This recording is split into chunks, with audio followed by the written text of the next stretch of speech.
Medical units stand by. 30 seconds to contact.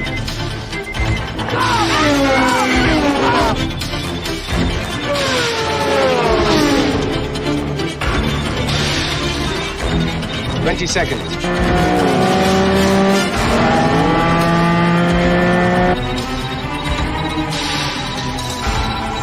15.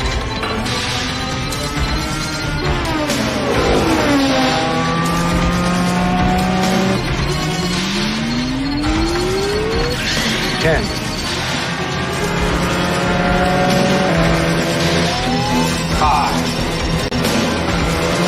4. 3. 2.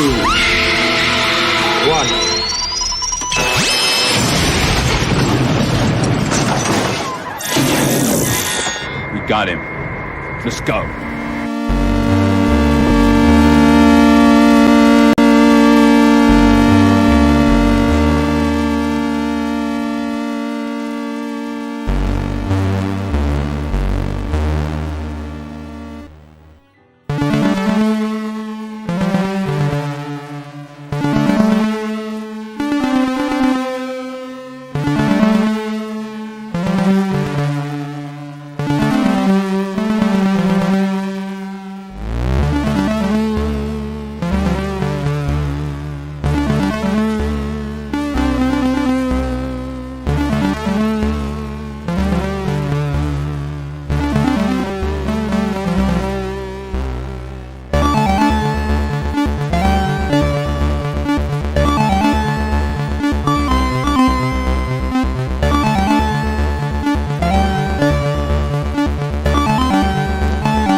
Hello, everyone, and welcome to another episode of Proof of Comics. Welcome to all you art aficionados and comic book connoisseurs.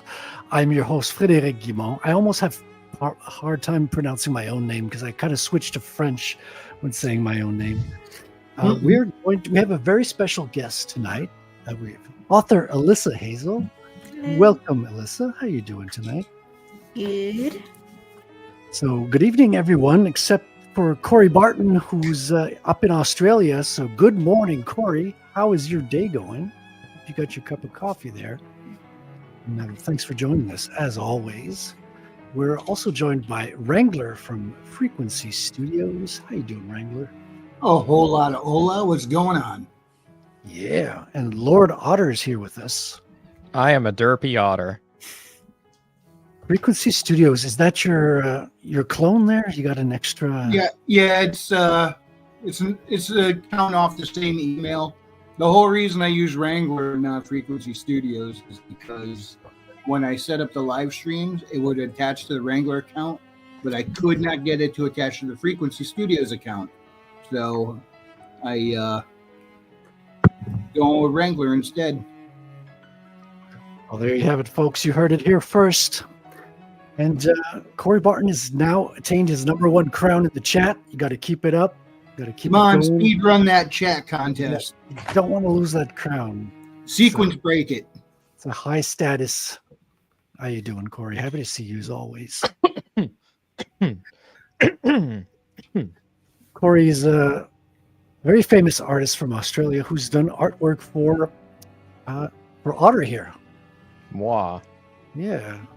As have I. He's a very good artist, too. Yeah, very talented. For one of your books, I assume. Yes. This is something I actually plan on including as a print. And yeah, it's definitely something I am planning on having as a companion piece to the book itself. Mainly the reason why it's not in the book, like, interior is I don't want it to be black and white. The colors add a lot to it, in my personal opinion. That's fair. When I was doing the omnibus of my first 3 books, I was kind of debating whether or not to have the original piece of the cover, which is integrated into the first 3 books. If I wanted to do it in color or in black and white. And then I looked at the print costs for it in color versus black and white, and I'm like, I do need to keep this affordable, so it may be better to just do a black and white edition. So maybe one day in the future I'll do a full color kind of setup special edition author's notes with me going crazy in the footnotes. But I can definitely say color adds to a piece. Definitely. And authors have kind of a different approach to it as well, because you tend to not do your own fulfillment, I imagine, because you've got services like Amazon and other services that will kind of do the fulfillment for you, don't you? So some authors, there's just a wide variety. Right now, asterisk, I'm doing stuff through Amazon, and I'm thinking next year I'm gonna start integrating it more into potentially fulfilling it through like a website or a couple. I want to do a lot of research. I want to find a way that I can match the some of the benefits, and there are benefits to printing through Amazon, but just getting all that sorted, because I feel like a lot of people, especially in the indie area, are not really comfortable shopping through Amazon. And I feel like it's beneficial to have multiple avenues for different customers. Oh, interesting. And honestly, having a secondary option in case something happens with Amazon is never a bad idea as well. That's a good idea, especially if you can own your own roads to distribution. That's always a safe way to go about it. We're joined here by Aaron C. How you doing, Aaron? Welcome. I'm good. Thanks for the invite. Yeah, Hael, my Aaron. pleasure. I have a feeling we might be going into tabletop RPG topics at some point, and I wanted to get some experts here on the panel. Since Billy is not joining us tonight, he's taking a break, had a hard day, and he's taking it easy. Well-deserved break, as they say. Yeah, he spent all day insulting Otter, and now he's exhausted. What's up, Corey? Good to see you. Are I you just saying- got pencils down earlier than was it maybe late last week, and it finally opened it up. Was flipping through it. So Do that again. I was yeah. wasn't quick enough on the button. There you go. Pencils down. Yeah, Belmont Awesome. Press. Yeah, I've seen on the Twitters that people have been receiving that. Mhm. So Yeah, this I got mine last week, but finally opened it up. Got some fan art in the back. It's pretty cool. Is anybody else imagining that pencil character's voice to sound like Arnold Schwarzenegger? He's Should so, be. and You you call got to me do the it. And pencilator. Put your pencil down. You know, it's no easy feat to draw like a muscle-bound pencil. That's quite a challenge. That pencil art almost reminds me a little bit of what was it?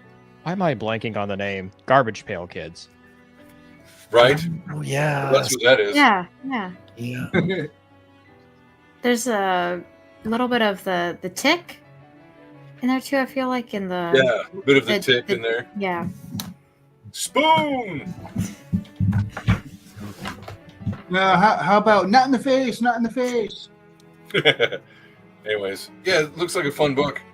Just flipping through it now. That one's got a little bit of parody on indie authors and Comicsgate scene, I think, or am I mixing two projects? Yes, from my understanding, it's a bunch of inside jokes for people around Comicsgate. So those for, those against, those who don't really care either way. I don't know. So it sounded fun, and I like Justin, Belmont Press. So I was like, hell yeah, I'll pick that up. Awesome. Oh, and we're supposed to be, or I think Carbon Heart's going to do a review of this tomorrow on Comicsgate Commandos. So I want to make sure that I have at least read it. So I don't have it, so I won't have I don't have it, so I won't have much contribute to that one, but I will be reading Inglorious Rex by Shane Davis and Yanzi. So I'll be commenting on that one tomorrow. Nice. Yeah. I'm done. You don't have to look at me. All right, let's switch back to the cam here. I'm working on some cards. These are promos for the upcoming campaign. I finished my comic, at least the black and white portion, a couple of weeks ago. They're off to the colorist to do the finishing, and I figured I would do like some interesting collectible trading cards as promo items, depending on which levels we reach during the campaign financing. So I've got the main character Rattel. I've got Black Medusa. She's got like that rocking those snake dreads, and I didn't know how to dress her, so I gave her like traditional toga robes. You gave her Mai Shiranui's battle gown. And Corey's mad at me. He said I shouldn't have dressed her at all. It was a mistake. I'm like, I can't do that, Corey. It's not that kind of comic. You got the Tiger Twins here, and you got the psychic spy known as Razum, Russian psychic spy. Tell me, Fred, do the Tiger Twins actually have access to a tiger? Well, they have tiger blood. So, they're kind of like, what's his name? Sean, what was his name? I'm blanking on the actor's name. With tiger blood? Yeah, who had tiger blood? #winning. Oh, shit, I can't remember his name. Yeah. His face, like I Two and a got Half Men, right? He was on 2.5 Men. This feels like a Nicolas Cage thing, but if it was Nicolas Cage, I'd remember. So no, it's I can see his face. So he's brother of Emilio Estevez. Oh, Charlie Sheen. Charlie Sheen. Charlie Sheen, that's it. Yeah. You win. bless him. Yeah. Yeah, that was like a whole thing there for a minute too. Yeah, he kind of went off the deep end during that period. It was very turbulent times. I mean, it's pretty fun to watch, but I get the feeling that he was off the deep end well before that. Yeah, I think he's always kind of had a bit of a rock and roll lifestyle as an actor. A lot of controversies. A lot of them have been off the deep end for a long time. We just didn't used to have social media to prove it. Right. Yeah. That's very true. We know it instantly now. Like a celebrity does something weird and it's plastered all over the place. Just to finish off the cards, we got Bankman here, who's kind of like a Dr. Claw character. You never see his face. All you see is his hand holding a cigar with a guillotine cutter here. And you got Toxic here. I'm almost done with it. These are like very much in progress. I don't think I can show the bottom one. She's not dressed yet. Corey, you'll be happy. Yeah. Quick shot. Don't pause that. And the cat lady here. Corey's just like, stop. That's all you need. You can edit it in post. Still need to find what I'm going to put. You got to draw the outline before you draw the close. It's just, that's how drawing works, Yeah. But That's why she has poofy nipples. I like it. listen, I'm not going to explain myself. I'm just going to. No reason to. You're fine. There's an in-world, in-lore reason for it, okay? Yes. Just haven't written it yet. See, the clothes are actually the bad guys. Exactly. We're using kill-to-kill logic here. I knew writers would be helping me out with all my essential plot twists. And just to bring it all back to distribution and Otter, so you use services like Amazon as well, right? You don't do your own distribution yet? Right. I don't handle my own distribution. So technically I use Ingram Spark, which Amazon's a part of that. So I'm not going directly through Amazon, but that may change very soon with where I'm getting an audiobook set up at the moment. So that's going to be through ACX. So that's going to be its own whole process. But as for the book itself, like it's very much an Ingram Spark thing. And I've heard pluses and minuses for either or, but personally, I've enjoyed Ingram Spark. Amazon is just on Amazon though. Ingram Spark, you publish through there, and it goes everywhere. kind is the of. nice thing. With Amazon, you are able to be ordered through Barnes & Noble. I have a couple of my books actually circulated and distributed in Barnes & Noble because people have ordered through there. I think the one benefit of Ingram Spark over doing it Amazon is that Amazon really likes being exclusive. A lot of people have lost their platforms because they were on the Kindle Unlimited program, which says that you have to have, if basic legal understanding, you are not allowed to have another version of the ebook out there. And some people have had their books pirated and put online, and Amazon read this as, oh, you are selling your book somewhere else, and deleted the author's accounts. Wow. So it's pirated. Did that ever get resolved?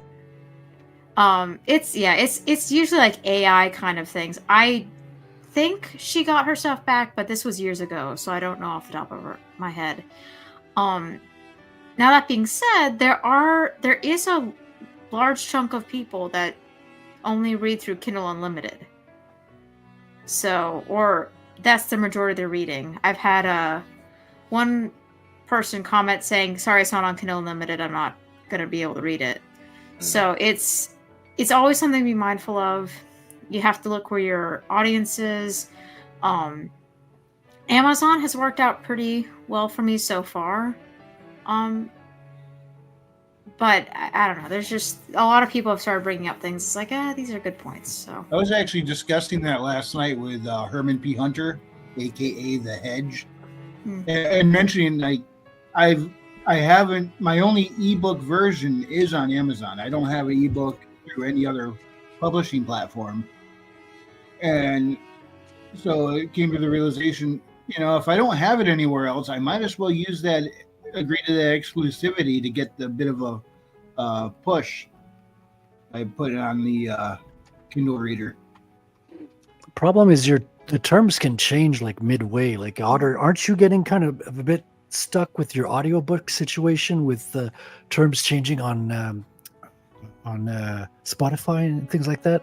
Not necessarily. So, like, the audiobook itself is very much in its early stages. Like, I've still yet to draft up the ACX contract. So, I mean, like, nothing's been, like, definitively agreed upon in writing yet. So, I mean, it's still something that it's good to know, but it doesn't exactly change a whole lot for me, at least not yet. Oh, interesting. Although that was another thing Herman mentioned last night too. He does a lot of audio. He's got all his audiobooks out there, and I guess Audible changed how they're handling the royalties and all that, and it kind of messed up his business model a bit. Yeah, it is tricky. I remember there was a tweet. I think Crimson Rogue put it out. He's a book reviewer on YouTube. He's fairly popular if you guys have heard of him. But he put out a list of alternatives for both ebook and print and audiobook fairly recently, if you want to pull it up. It's I might, if I can find it, I can send it to you, Otter, because if you're not yet on ACX and you're able to take the time to figure it out, you might be able to do the audiobook on different platforms. I went on Audible with my first two books because it felt convenient. And honestly, a lot of my current model has been convenience because I really didn't have the time to do the research early on. Sometimes I regret that a little bit, not taking the time to do a little bit more digging into these things. But I think after my next two projects, I'm going to be taking, I might adjust that business model. I might move the books somewhere else, depending.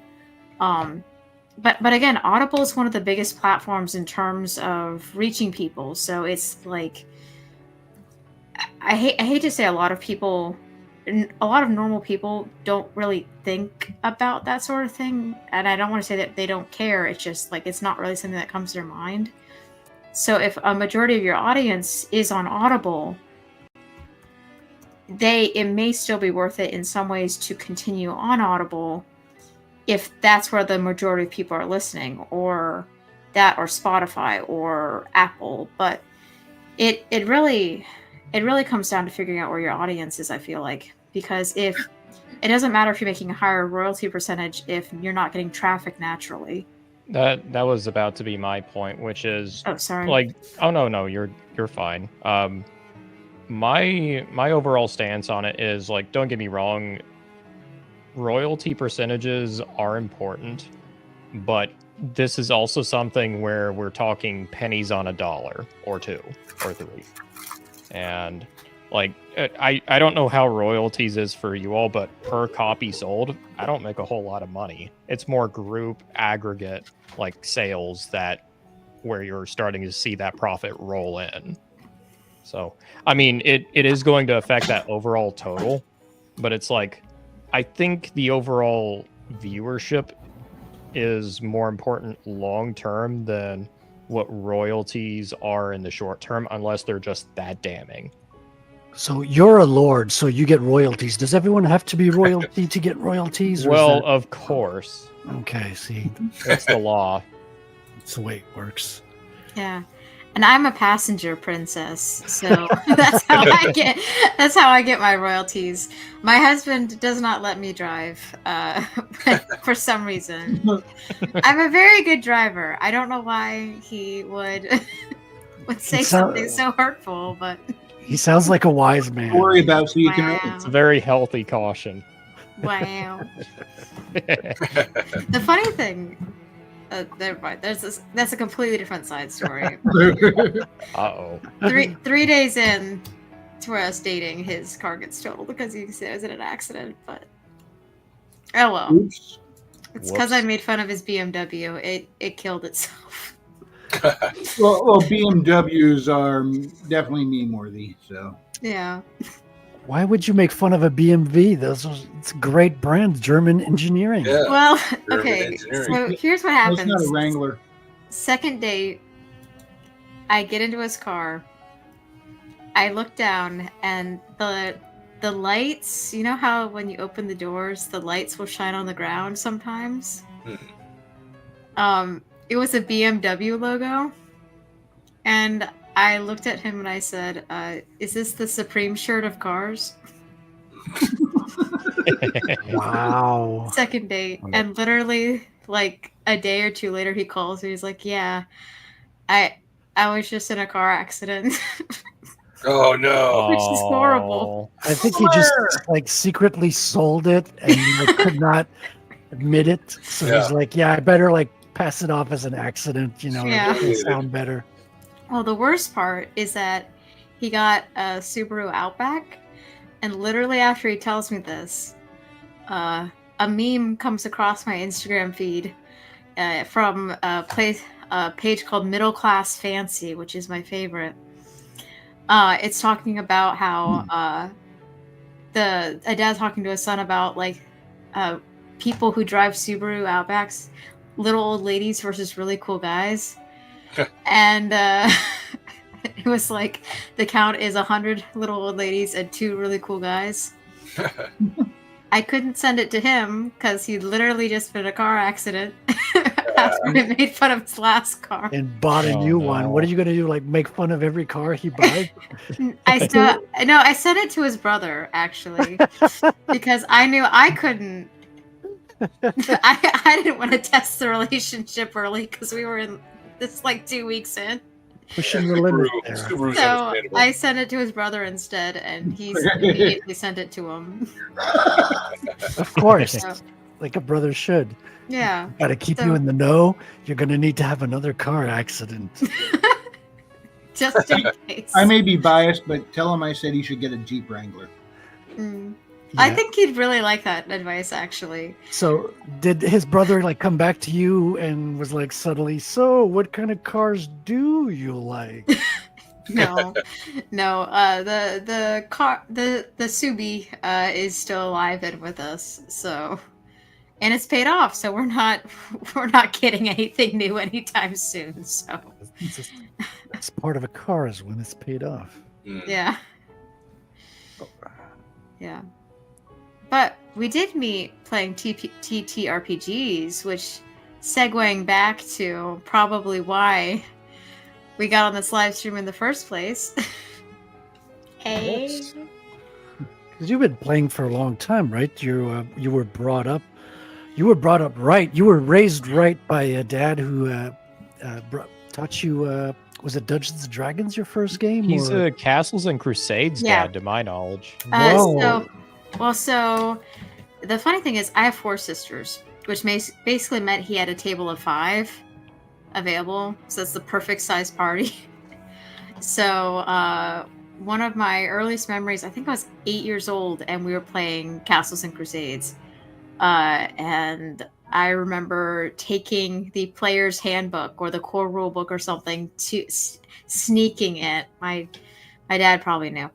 Sneaking it to like 3rd grade and reading it during recess because clearly I was very cool. But my first character was Kara the Barbarian because I was very creative.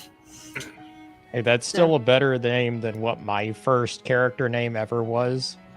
And get this, this was with D&D 4th edition. This was my first Ooh. edition. Nice. Probably not the best entry point. That's why you're playing Castles and Crusades now. Yeah, so much easier, by the way. It was Flamithius, of all things, because I thought the word flame sounded cool, so I made a name out of it. Okay, so were you in middle school at the time? I was like a freshman in high school or something. Okay, all right. Keep in mind, that's like forgivable though. Like if keep in you were a mind- junior. Yeah, but Yeah. can you even say that name without spitting saliva? I mean, that's part of the charm though. When you're in freshman in high school. I was also brand new to D&D at the time. I grew up in a very small town, and to my knowledge, nobody there played D&D at all. But I ended up moving, and it was like early high school. Whenever it was like a comic book store, they had like a recreation of the red box there. Oh, But instead of the cool edition, it was 4th edition. Oh, tricked. Yeah, Yeah. I had the red box. I started with that, but I didn't play much. We moved around a lot when I was young, so it's hard getting a good, stable gang of friends to play D&D. Yeah, it really is. That's the toughest part about D&D, in my opinion. It's getting a group together and scheduling. That's tough. There should be a part in the rules that says how to make friends and convince them to play with you. I've heard so many people say that. By the way, it's like one of the geekiest games you can imagine. Like Counterpoint requires friends. Yeah. I feel that. It's so weird especially because when you get into college, I feel like that's where you can get your most regular D&D, but it's like done in 4 years. So it's just like, okay, what do I do now? Well, that you were obviously too good at school, because if you weren't as good, you could have stayed a couple extra years easily. That's true. See? But that would mean staying another couple years in academia, and well, Oh yeah. Yeah, it's not worth it. yeah. Hey, what games did I played Shadowrun during that period in college? Of course, we My don't- condolences. Yeah, I know, right? I had some friends who played Star Wars was popular back then. There was AD&D as well, but I wasn't in playing AD&D much. Don't tell Dungeon Delver that. He would not be happy with you. Yeah, and Magic the Gathering was exploding during that period. So especially at the end of the year when it was time for the exams, people would just hang out in the cafeteria or, in the lounge area and just be playing countless Magic the Gathering games. It's everywhere. It's kind of weird because I feel like there's been like a full cycle coming back around of Magic the Gathering being really popular, and tabletop role-playing games becoming really popular. And I don't know. I don't know if that's like a cycle from earlier, but I don't know. It just feels like Magic the Gathering has really spiked up in popularity recently. Has it? I'm pretty much out of the loop. I got into 40K a couple of years ago, like after the lockdowns. I was like, okay, I need to see people again. Yeah. And those models are kind of pretty, and I like to paint. And I'd played Hero Quest as a kid. That had just like sparked my imagination. It's like a mini version of D&D with, you know, nice little minifigs. I thought that was the coolest thing in the world back then. Did you ever see that Hero Quest video where it's like the reboxing, but it was like the best thing about Hero Quest is? Did you ever see that one? I did not. It's a super old video, but it's one that my dad and I will quote to each other even now, because this was like 10 years ago or something. But the guy was just like, the best thing about Hero Quest is more Hero Quest, and he just drops the second box on the first one. Yes, because you would get, it was so much fun. You would have like these add-ons, right? I don't know if you'd call them DLCs or something. Yeah. And you had extra characters, extra maps, and you could add on. I'll need to send you that video because it is just amazing. It's like, the best thing about Hero Quest is the dice. I can't tell you any more about it because I'm nowhere near as funny as this guy. But if I hype it up too much longer, you're gonna be like, I don't get it, and this will be a very awkward interaction. I love Hero Quest so much that I think I'm gonna vibe with that. Okay. Yeah. I'm gonna be very basic and say I've never played Hero Quest before. Well, I've also not played Hero Quest, but I've played that video enough times where I have an appreciation for it.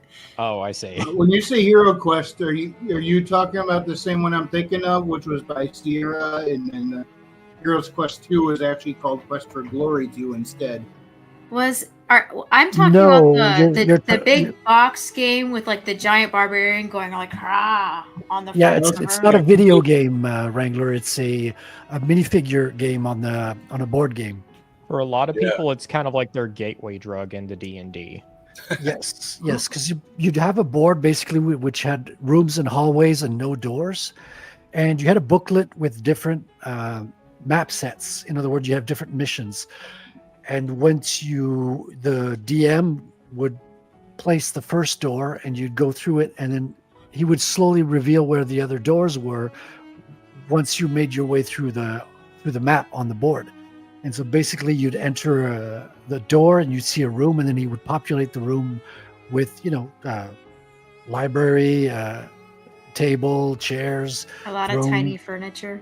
And then if you didn't check for traps, you'd fall into one. And lots of little orcs and goblins.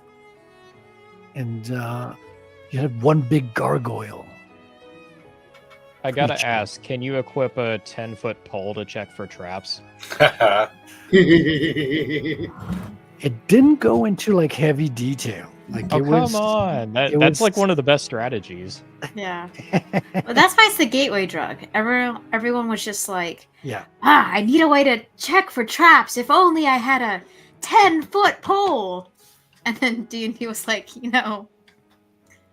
I got you. Exactly. It's included with the Explorers pack. You would graduate to a real man's game. Doesn't put hair on your chest. Yeah, exactly.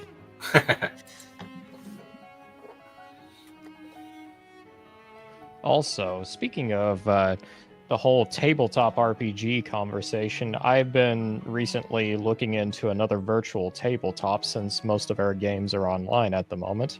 Of course, in-person games are peak. I don't think you can get much better than a good in-person game. That said, for my game, we've been playing on Roll20 up until this point. I think we're trying to see if we can migrate over to Foundry. So far, that's been really sweet. Nice.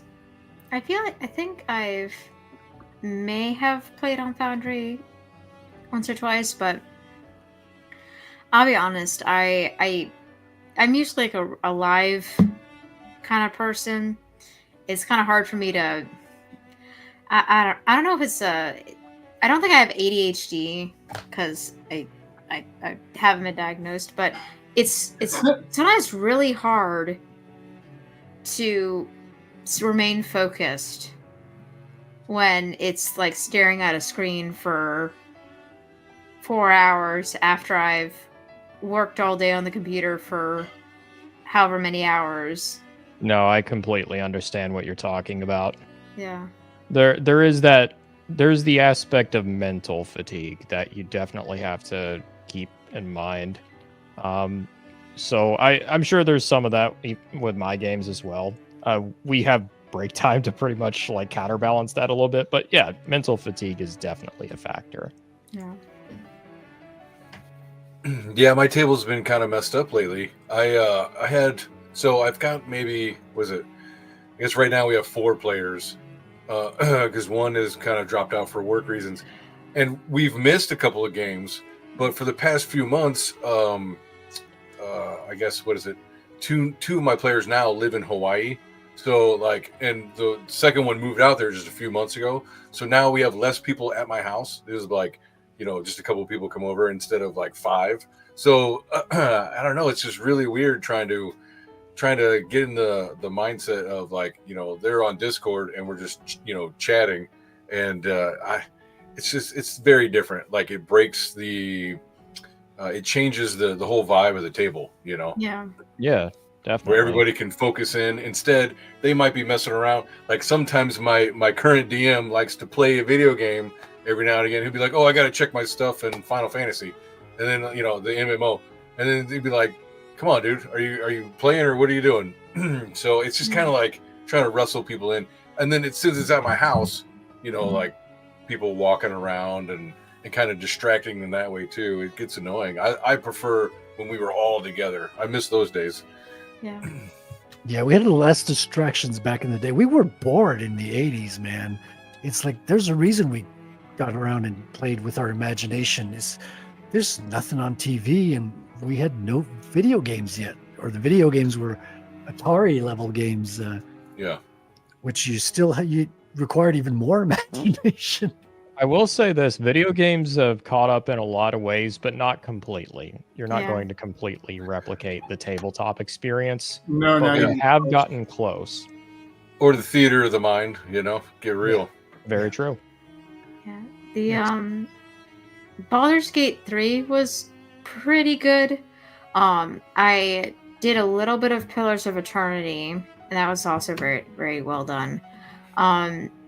But there is something just really excellent about meeting with people in person, as opposed to having to get all the Discord stuff set up. I did a lot of online gaming during COVID, and I don't know.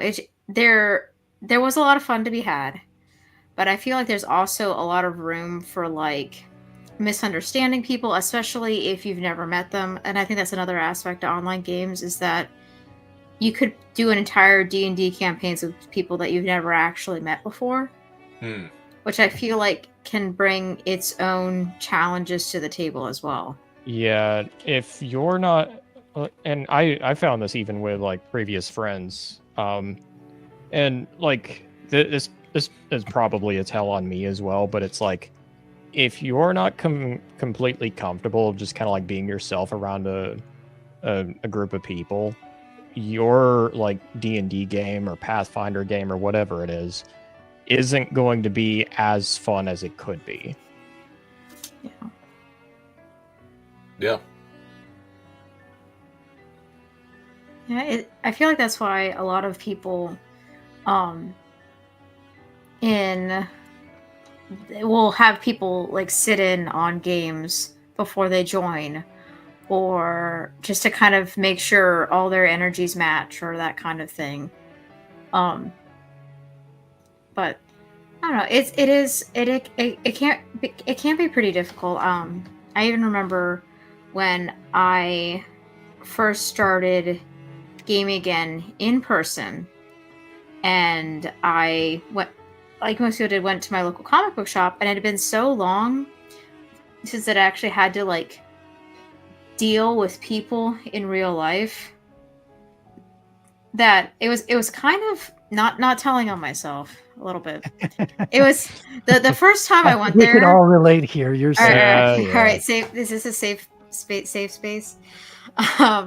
The first time I went there, I was almost tempted not to go back because the first time it was just like there was a child at the table trying to tell me what to do, and I'm like, oh, this was awful. Please, where's this child's parent? Like, I've also heard that there's been a lot of horror stories from like comic book shop games where it's like don't get me wrong, you can have some good games there, but you don't know most of the people you're playing with, for one. yeah. Two, it is a gamble on how compatible everybody is going to be as a group. Yeah. I was very fortunate that I landed, actually, I'd met the guy who was to become my husband, actually, during like a one-shot. And then we ended up talking more. And then after the game that I was in kind of dissolved because stuff was going on with the GM, I was like recruited, aka my husband talked to the GM, is like, hey, can you bring over the table? So I was very fortunate in that regard that I landed with like a nice group of people, but it can be a very Russian roulette situation, like depending on the day, like the different crowds or different nights, and it's just it can get pretty wild occasionally, but I am very fortunate in that regard when it comes to the comic book shop. I think the one thing that I don't see a lot of people talk about is like how the environment of the comic book shop can affect the game style. Especially with like the limited time and how noisy a lot of shops can get. Something I have to work with occasionally is like sensory issues. And if there's like 3 different tables here and there and everybody's talking and everybody's laughing, and it's just like, I can't hear the people at the table. I think the worst I've ever had it was running some online games. I had a player where her dog loved to bark in the background, like really close. And that was overpowering. I'm having PTSD right now. Yeah, that was not a very pleasant experience. Yeah. It's either the dogs or they have a fan right super close to their mic for a reason. It's just like, you don't want to be mean, but it's just like, if I hear that fan one more week in a row. I will say this though, in defense of the fan, I had one player just about a week or so ago, like context, his character was supposed to be like speaking kind of like it was like a very windy situation or something like that. So he just like puts the fan right into the mic and he like emulates himself speaking. He's like, this is how I sound right now. Okay, like, okay, all right. That's clever. Gold star. Or else it'd be like, I'm going to need you to suffer in the heat and have a heat stroke while we're playing because I can't hear you right. Yes, would you please endanger your life for my convenience? You just start sounding like Darth Vader. Luke, I am your father. No? Maybe I was the only one who did fans. Oh, we all did that. But immersion is important, you know. Immersion is the key to the imagination. Yeah. Or it could just be I'm a grumpy person and I'm just like Arnold Schwarzenegger in Kindergarten Cop 24/7. Shut up! Sit down! Is your mother's and daddy's here now? I feel like I've played in enough. So I haven't played TTRPGs as long as you have, Alyssa. I will say this though. In college, I played in enough TTRPG games to see how good a game can get and also how terrible it can get. Now, I feel like everyone assumes because I've played for a long time that I know more than what I do. I feel like I'm not okay. It's like the old, to go back to the TTRPG stats. I got a lot of experience, but I haven't raised my intelligence stat up that much. You Darn it. spent your experience points in something else. I spent my experience points on On learning to write? I invested in dumb dialogue. I invested it all into the writing dump stat, which my Well, GM keeps saying will come in handy one day. Mm-hmm. Are you And- sure it's all in you? You said you didn't put in the intelligence, but I think it's there. It's the wisdom you didn't put it in. Dang it! Reroll. But that makes me segue a little bit. Like, do you guys, as role-playing geeks, do you use any of that in your writing, in your storytelling? How much of your, game experience has like hopped over into your writing? Because I know, lot. yeah, Aaron, especially, you're literally adapting one of your games as a comic Yes. book. Yeah, and I'd say just like having DM'd for so long and role played for so long, just in general, it's like I find it easier to find character voices. Like one of the good critiques of my comic was that all the characters, definitely have their own voice, and I think that's probably easy for me because of all the role playing I've already done. Makes it a little easier for me, I think. Is that because of the print version of the comic or the audiobook version of the comic? I should do an audio, shouldn't I? Yeah, I thought about doing a read through, just like have a overhead camera, or maybe just do the digital version and just go through page by page.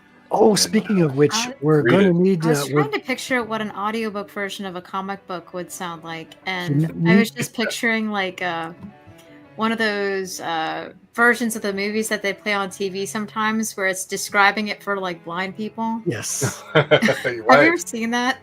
No, It's not like like I shouldn't find it funny because it's providing a movie going experience for blind people. But when you're watching Harry Potter and the Chamber of Secrets in New Jersey, and all of a sudden there's a strange voice describing what Moaning Myrtle is doing, it's just like this is Oh, yes. this is a very trippy experience. Speaking of trippy experience, see, Corey, you're going to be disappointed. I've dressed her now. She's wearing Oh, clothes. it's How over. dare you? Want my money back. Gave the woman clothes. Listen, you have to pay extra to get the other version, okay? We live in a society, Frederic. See, I was raised in the 80s and not on the modern internet, so. Oh, I see. Yeah. So that basically is.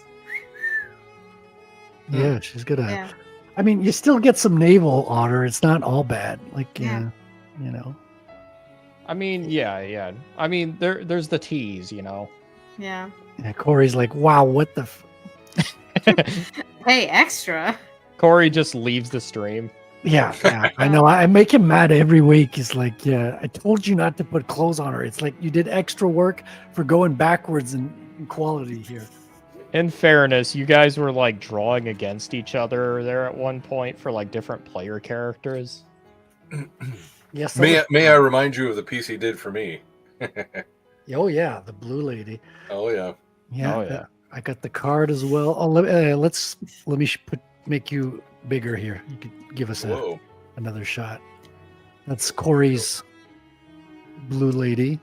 Yep. The Empress for immortalizing #1. See, she's got clothes too, Corey. Why did you put clothes on her? Was it Aaron? A little ripped. But see, one of the things I like the best is that her toes are like slightly clawed, which I thought was pretty neat. I did not tell him to do that. That's definitely what I noticed first. The toes. That's a It's for the defense feet people. mechanism to I know my get audience. a lot of the That's feet for the feet fetish people. crowd. There we go. Anyways, yeah, nice. Yes. So Noise. be honest, doing Corey. a Did he cover for me for force the you to third- put clothes on her? That's right. Hey, I'll take the blame on that one. Yeah. Forced you to put clothes on, and you feel so violated. Yeah. Yeah, what is that, like 80s midriff? Is that what they call that? Yeah. I thought you did that with guitars. Midriff, yeah. Let me see if I can pull up the piece that Corey did for me. They're really good. He did 2 pieces. Oh, yeah, actually. he did one for you as well, right? Yeah, he did.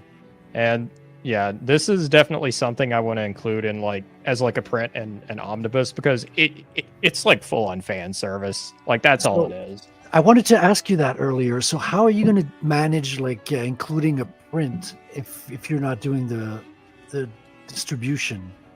That is true. Oops, I didn't mean to. Oh, I didn't think about that. Darn it. Yeah, secret to my plan. I make it up as I go along. I just I see some cunning opportunities and I take it. I So know. you are a DM. It's just I'm about to start that part of the process as well. Like the comic's done, I'm getting ready with the campaign, so I'm having to figure out all these details. Well, that's why I'm asking all these questions. I'm curious, how do other What people about do extra it? merch? You gonna do extra merch? I thought of doing that. Now that's an idea. Well, I can't do that. You know why? Because I have so much cat hair here that if I if I made It's a t-shirts, little extra glitter. it A would little come looser? with extra cat Yeah. hair. Got my My- Lisa shirt. My problem is I don't have any babes in my books, so what would I put on my merchandise? Dudes. Yeah, you just Funky dudes. gotta Alright. sell to the lady crowd. Yeah. Show them Yeah. punky men. All right. You, Well, did you get? Otter has read a couple of my books, so okay, Otter. Of all the characters in the books, who do you think would work best as a pinup? That's a tough question. While you think actually. about that, Otter, let me ask you, Alyssa, are you working on getting Fabio to do the covers of your books? Fabio, of course. Ugh, I wish. Well, actually, right now I have. I'm working on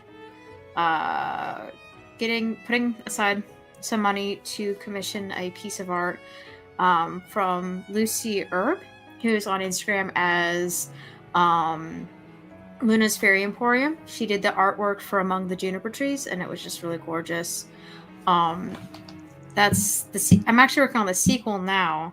She does this really, really gorgeous, vaguely watercolor, almost like old school woodblock style that really suits the kind of grim fairy tale element of the world.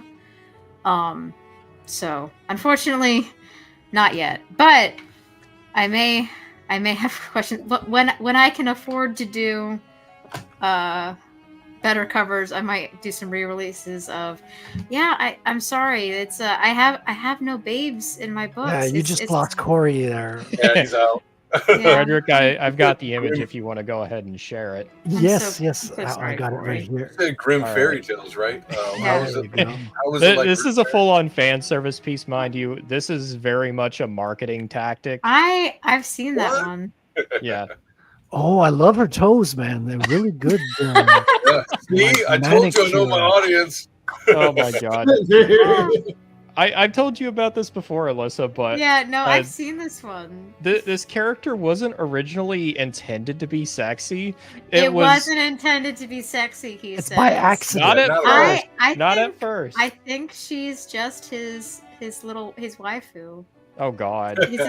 He is secretly. He is not a waifu. That's the point. You There- say that, and she is the Whoops. one who I'm not saying Can you gets the help me most brush my hair? action, but Oh boy. Otter, I'm just assuming that you like a woman who can beat the crap out of you at Oh, some God. point. Yeah. Oh, we're getting That's not some- Alyssa, I really want to show you the first draft of that book. How much has changed since then? Because She Alyssa, was you completely different. Very Alyssa- different. you've read Otter's drafts at a Yeah. certain point. Like you're his beta reader. one of his I've beta read readers. his most recent one, and I Yeah. am very much looking forward to I am seeing how still it ends up. polishing that one up. I'm actually pretty close to being done with it. Good. You But just ran out of words, right? well, more accurately, I have too many words. I'm trying to cut it down a little bit. Oh, I see. Yeah. It's so to reduce shipping costs, your book's going to be slimmer and Exactly. Yeah. That's I it. get it. Unfortunately, it doesn't really affect shipping costs. But I do my best. For me personally, I like getting it where I can make like $5 for a print book sold. Like that's my goal. Like that's if I can make $5 per book, then like that's the golden standard. So if I have to finagle it around where it doesn't cost my reader too much and I can earn $5, then that's usually like the golden ratio for books for me. Well, it is a part of making the font smaller, but you still want the book readable. So that's the quotient you have to go to. I usually end up making the paragraphs actually a little bit crunchier, if that makes sense. So that there's less space between the sentences, but the words are still like by like 11 point or so, like a 10 or something like that, so people can read it, but it's more compact paragraphs, so it can still look really nice, and you still get about 300 to 400 pages, which is I think the nice meaty size for like a 5x8 book, which is what I typically do. But it still makes sure that the book itself can be $14.99-ish, depending, maybe a little bit more, a little bit less, depending. But I can still keep it affordable for my readers and still make like a decent margin on every book sold. So it's So you're currently working on which your second book or your third book? I'm working on book number 9. Actually, Okay, you've got a bunch of books you've done already. My first 3 books were collections of short stories. That's actually what the omnibus is made up of. After that, I wrote the third test, which I call my drunken lawn dart book, because I wasn't quite sure. It was my first novel. Wasn't quite sure what I was doing. I was too broke to afford an editor at that point, and I didn't really know. Like, I didn't have like Otter as a buddy yet, so I also had the right you gotta idea. have Otter as a buddy. I recommend that to everybody. Be nice to Otter. It's different. Hold on, take this with. Do not betray the otter, okay? Everyone The otter- has their own water weasel. The otter will squeak, okay? Yeah. Add him as a friend on Twitter right now. So basically, and I also had the brilliant idea.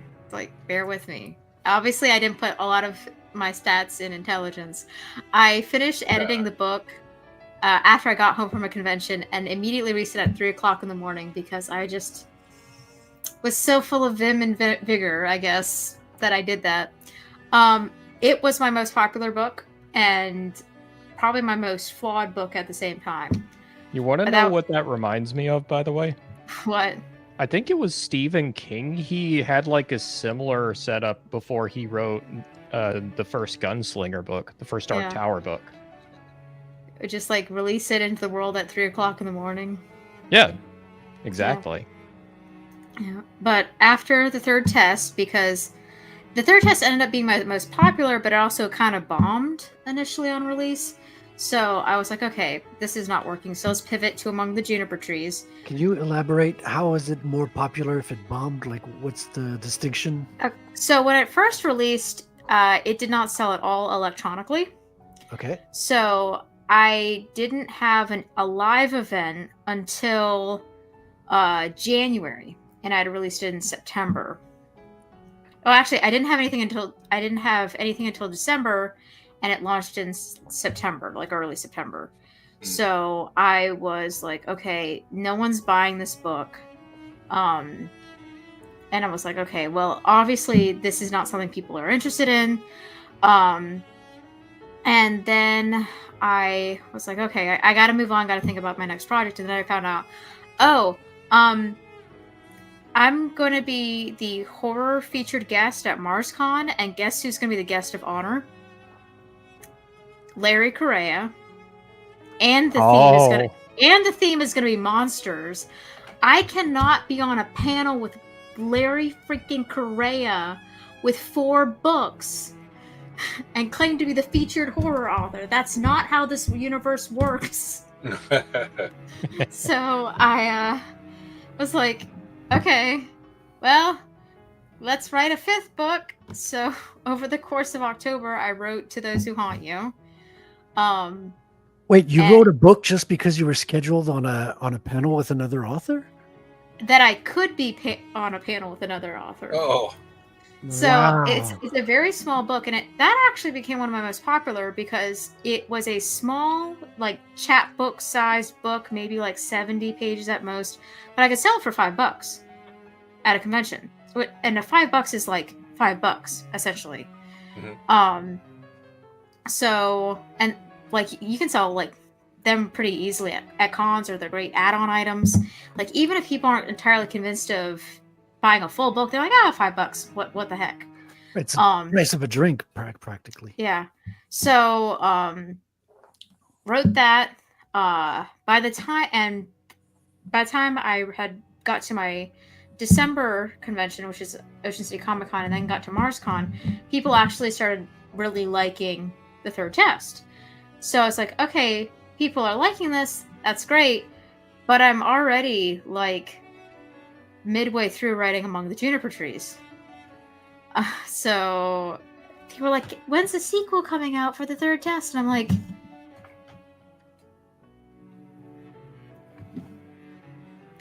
in a minute. So That's always nice to hear. So I ended up writing Among the Juniper Trees.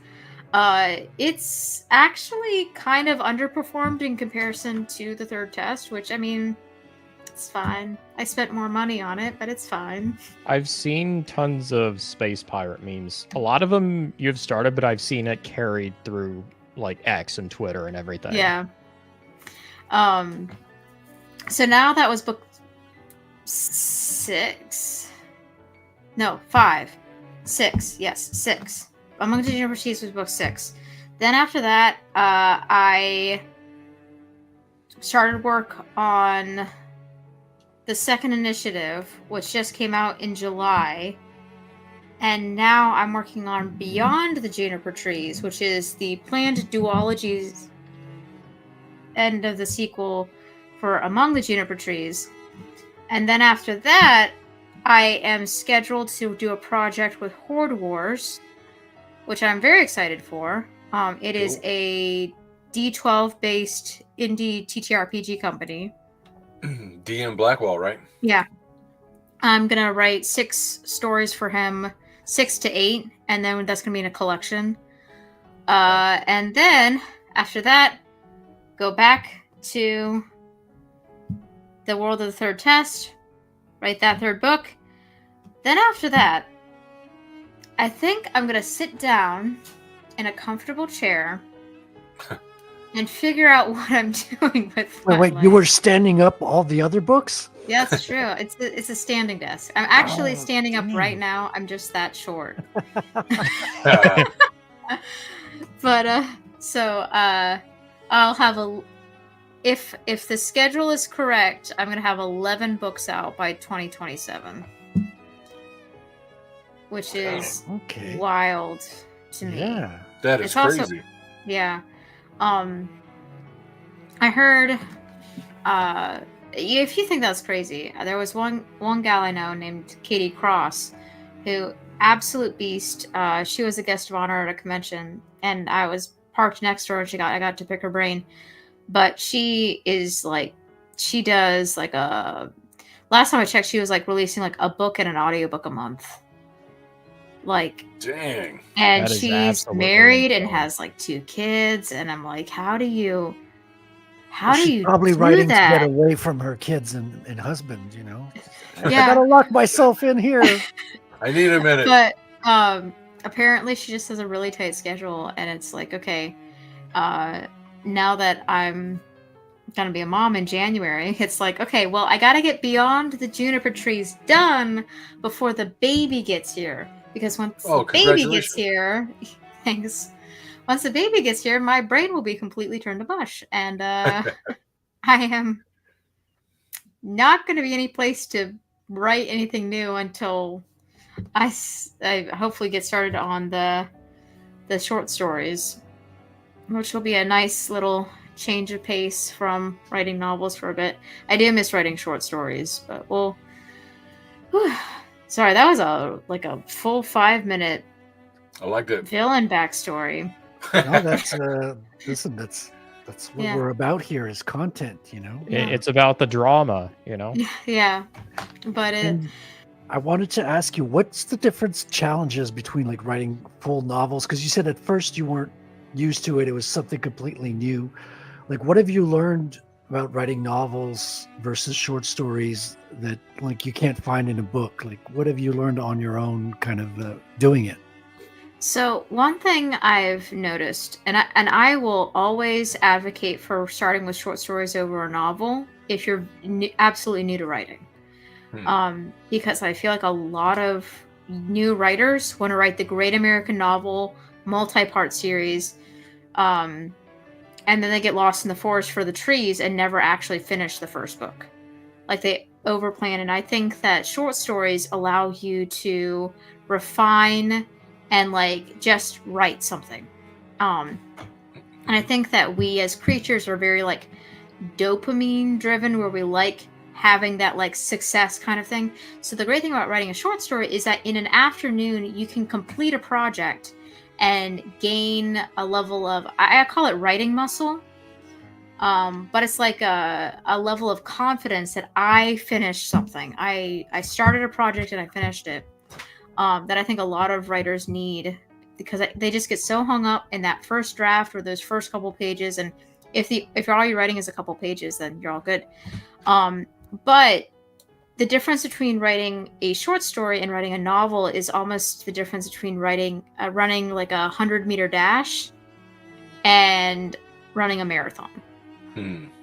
I remember when I was writing the third test.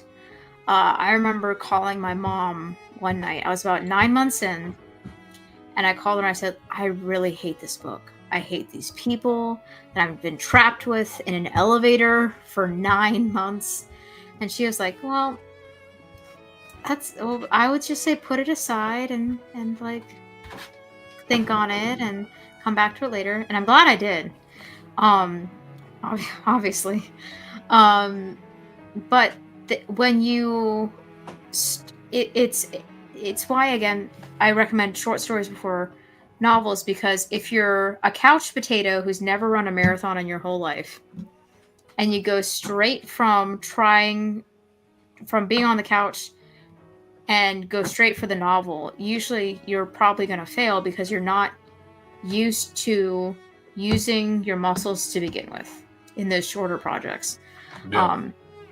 I think it is a big leap from writing like 2,000 words and being done to writing 65,000 words, which I think was about as long as the third test was. And it takes a lot of effort and a lot of stubbornness and a lot of gritting your teeth and staring at the screen when sometimes you'd rather be doing anything else. But there's a building of a discipline and a muscle that happens over a course, over these different types of projects. And I think that in working on different types of projects, you gain a lot more muscles and things like that in that kind of regard. So I think the biggest difference in all is you can get a lot of like success dopamine kind of hit in your head when you start with those smaller projects. Which is why it can be difficult to transition, but I think it's necessary to gain a new angle in your craft. To be able to kind of like get the longer term discipline, to be able to kind of just propel yourself when like the rush is over. But it's difficult to describe if you haven't done it before, but it can be incredibly rewarding once you get past that first novel and right at the end is like, I did it. I can do both.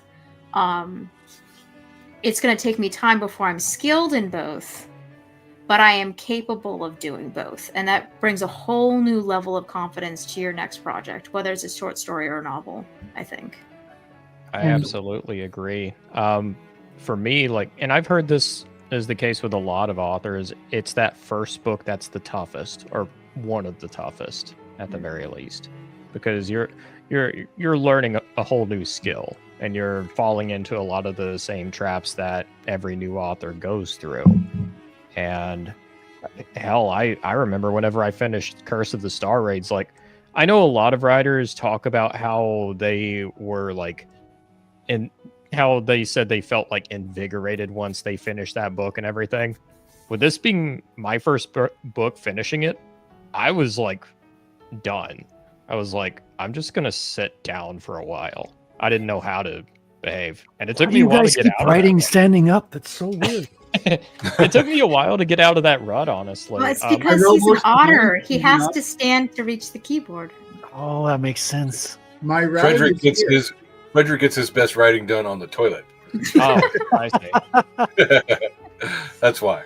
Yeah, but I would say, like, everybody reacts to becoming a new writer differently, like, especially with that first book or that first major publication that you come out with. And like, I've learned that so far, like, book 2, like, my second book has had its own problems that I've been like in the middle of fixing and everything, but overall it's been a much easier process than the first one, because like I know a few things now, and I've got people to help whenever I know that I don't know everything. That's the nice thing. When you start out as a rookie writer, you have none of that, and developing that takes time to a certain extent.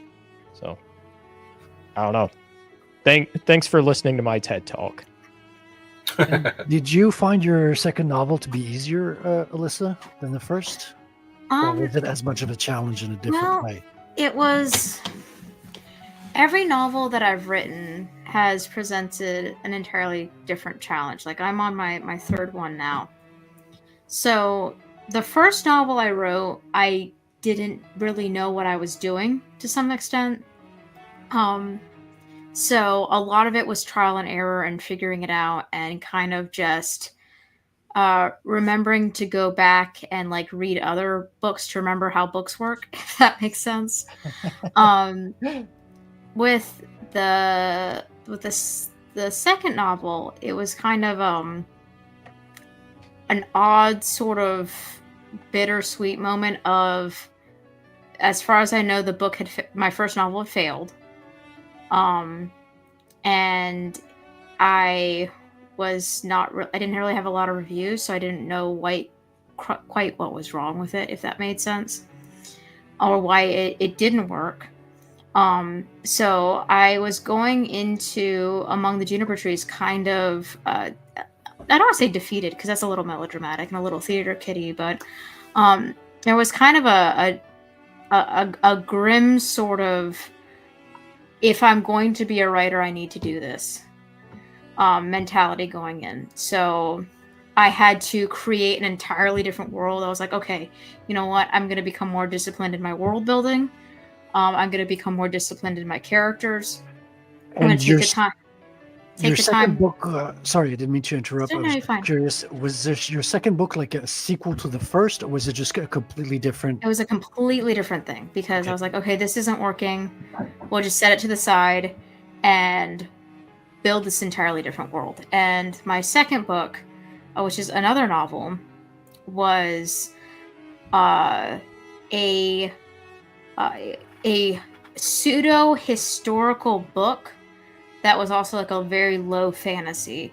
So think the verge of guns being invented, plus like a little bit of mysticism thrown in. So the Grimm's fairy tale element, like not Cinderella-y, but in the sense where magic is such an unusual thing that it only pops in once in a while. Yeah. and I wanted to pull in like the kind of the grimmer elements where the book itself is named after the Grimm's tale, The Juniper Tree, which is considered one of the darker stories in their lineup. And I was just going in, I was just creating this vast world where there was like one half of the continent was ruled by a series of houses, and then the bottom half was like essentially the East India Trading Company in bed with a monarchy. And I was just taking the time to figure it out, set aside money, actually put some money into it. Of course, it also didn't do well at the box office, initially, I should say. But it was around this time that the third test started getting traction. So the challenge of the first book was I didn't know what I was doing. The second part was, okay, I don't know quite what went wrong, but I need to do better. And then the challenge of the third book was writing a sequel to a book that I had intended to be standalone. So that was brought to some new challenges of, okay, how do I take this character who was intended to essentially be she's at rest, she's at peace, she survived something completely horrific. How do I take her and bring her back into an adventure? So of course I have her arrested, so that's a good way to start off. It's a great sequel hook, I have to say. I mean, that's the start of my comic book, by the way. Well, the main character gets arrested. It's like, don't sue me, please. I don't have any money. Sue the otter instead. He's a king. He's got more. I've got money, all right. But no, that's how the sequel gets set up, and I didn't want it to be like the whole gang gets back together, because that doesn't make sense. Like in the first book, there are like I guess, just to make a long story short, the challenge of the third book was how to create a sequel that improves and builds on the original work, while being a convincing hook back in, that doesn't turn into a remember this from the first book, because I feel like that is kind of an insult to a reader's intelligence. Like if you feel like a story or a character is deserving of being continued, well, continue the story. Don't bring a character back in just because he was in the last book. The only exception I made to that is because one reader, and he is my favorite Canadian, so far. He's on Twitter as pardon my French Canadian, the damnedest bastard. He despite the name, he's a very, very dear guy. And he mentioned that he really liked one particular character. I'm like, okay. Oh, for you, my favorite Canadian. I didn't tell him this at the time, so it was a surprise. I will sneak him back for a little cameo at the end. I can get the feeling, I'm getting this kind of feedback. My comic's not out yet, but what I've shown to people, they really like the secondary character, and they're like, oh, he's good, he should be the hero, Yeah. It's like, okay, I've got to make sure he's in the second issue, kind of. Yeah. Well, and the weird thing is that my first book is mostly like an ensemble cast, in a sense, where the one particular character kind of pulls ahead at the end. But when I was looking at the casts of characters to see who would it make the most sense to come back, it was her, Sister Katina, who is like basically a space nun, sort of.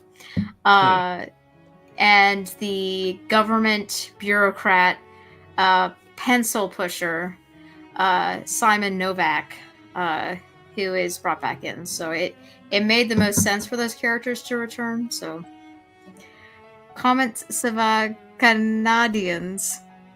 I'm gonna say Canadians from now on, just for you, Crowfire. Sava Canadien. Hey, Crowfire, how you doing?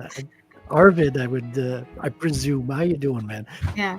He's. I've done some. We did a review of his comic recently. Otter and I and Billy and Wrangler as well. And great book, Arvid. When's the second one coming? Can't wait to get the second one. It's such a good comic book you got there. We need it now. Yes. I can actually understand the French, which disturbs me a little bit. I can't understand them. They're way too leftist for my understanding. I'll get it. Oh. Oui, oui. Yeah. Croissant. There you go. You're halfway there. Baguette. But I am interested at some point, and this is like a vague future notion of taking maybe a short story of mine and adapting it into a comic book, which I think might be fun. That was my next question. Is now that you've gone from short stories to novels, now you're ready to graduate to the pinnacle of writing, which is comic book writing. And you're ready to tackle this ultimate art form that is the peak of entertainment. Well, there was an artist I was in talks with many years ago, and he took it was essentially like a PG-13 story and wanted to add a bunch of F-bombs to it. And I'm like, please don't alter my story that much. Well, you need to hire an artist, then a letterer separately. So that your artist, has no reach over the. Don't give the artist any say over anything. Well, you see, Alyssa, the more F-bombs you put into a story, the more mature it becomes. That's the natural rule. That's true. That's where I screwed up. What about you, Otter? Have you ever considered delving into the comic book form as well? I have considered it. I'm gonna release a few more books, but before I seriously consider the idea, because I do plan on writing other books, but I do think down the line, Steel and Stormbright could definitely be a comic. I really believe that. I mean, you do have a lot of illustrations in your book already. Like you have what? Like a dozen or something in the book? We're not too far from that, right? Yeah, like one of my main inspirations for the series was a manga, so I do like to think that it is compatible. The story's not incompatible with comic book form. Well, and one of the reasons I made a fantasy comic, is because one of the things that got me into Dungeons and Dragons and fantasy in general was the art. I wanted to create my story, my world that I've spent so much time in. I wanted to create that in art as well, and visual art, and let other people kind of enjoy it as the way I do. So, yeah, I mean, you got to like going through the old players' handbooks and everything. One of the highlights is seeing a new piece of artwork. It's like a full page, and you're like, damn, that's awesome.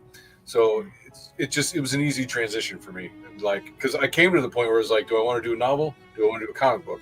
And that was one of the major parts was, well, I love fantasy art. Let's go art. And then I started getting the price tag, and I was like, "Ooh, shit!" Yeah. Had you written other forms before? Had you done any short stories or? Yeah, I've written short stories. Never published anything. I think I won like a state competition in school, stuff like that. But like I hadn't done anything on published it. So that was kind of a big deal. Right, interesting.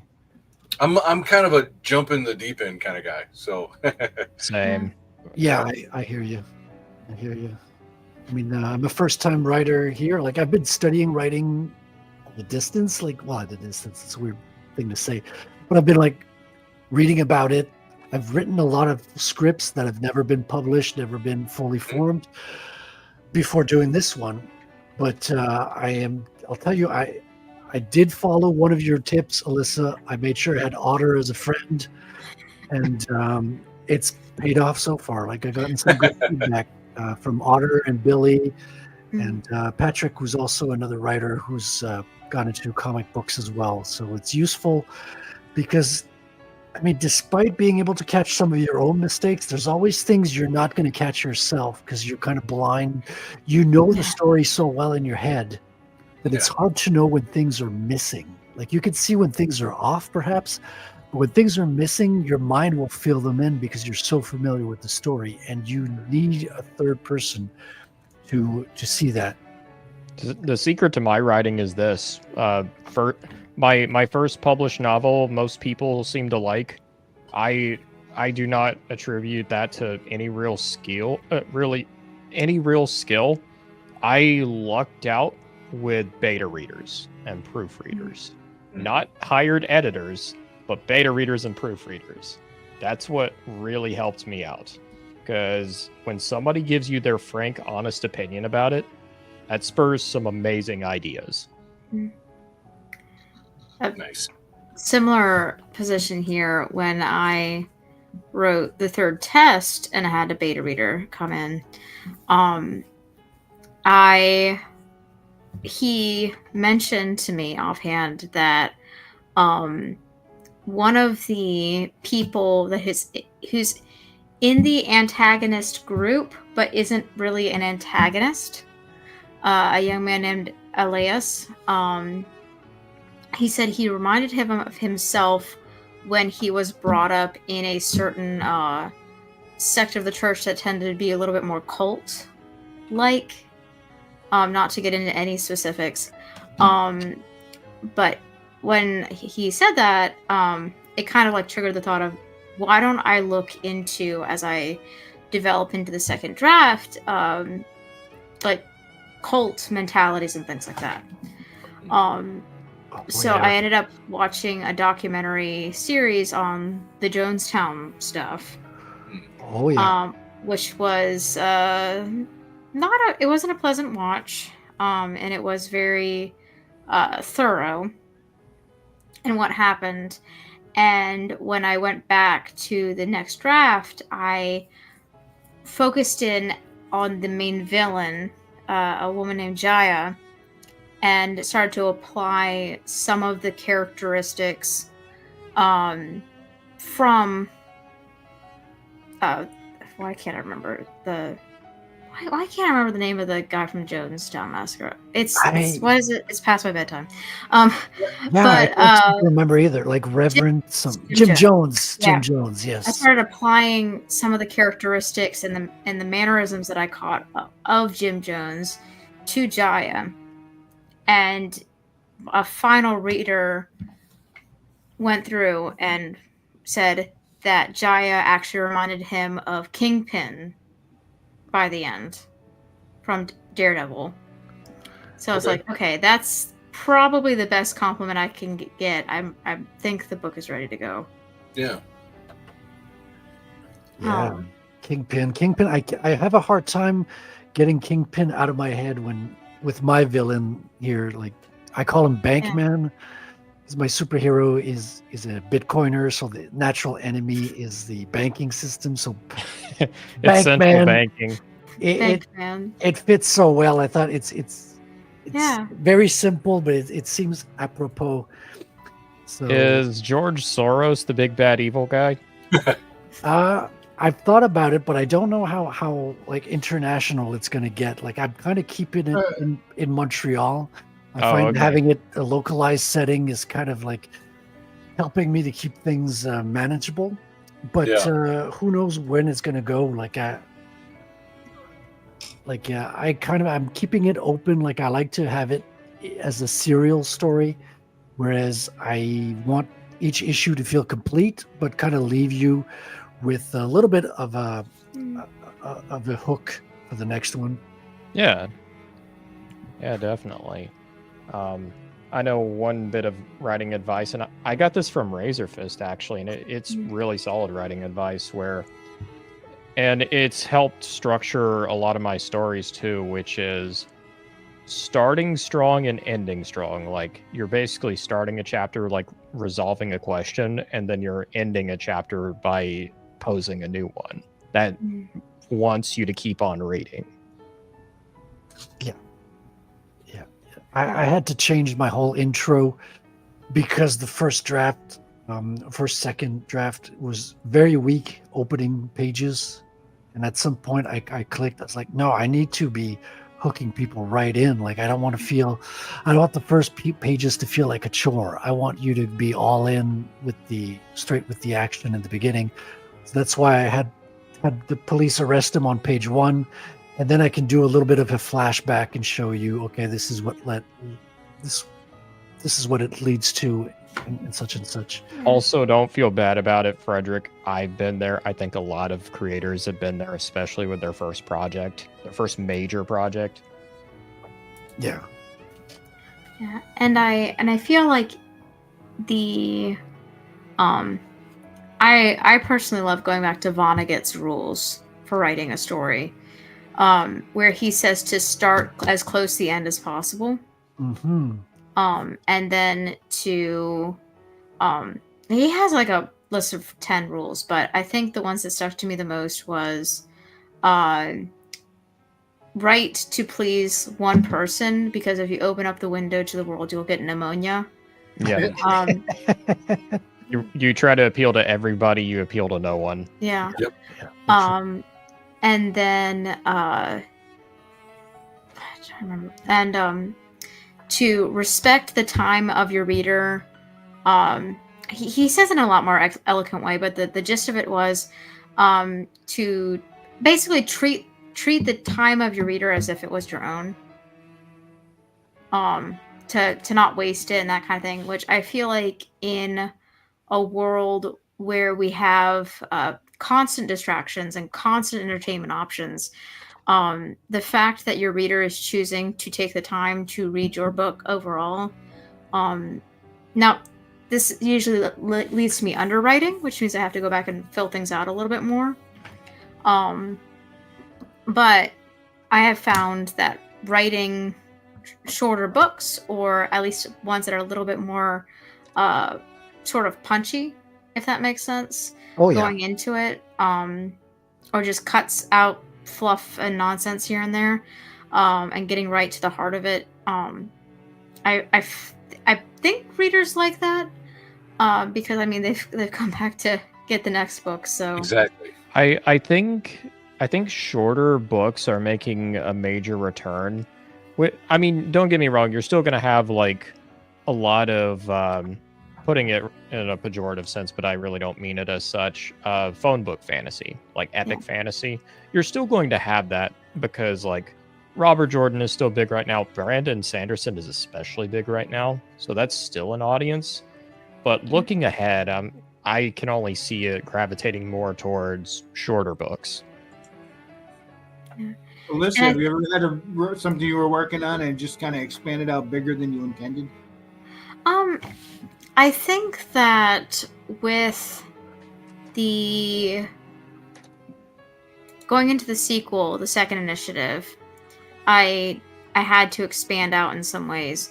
Part of that was with the sort of religious structure that was going on. Like in the first book, I could kind of get away with not really having a lot.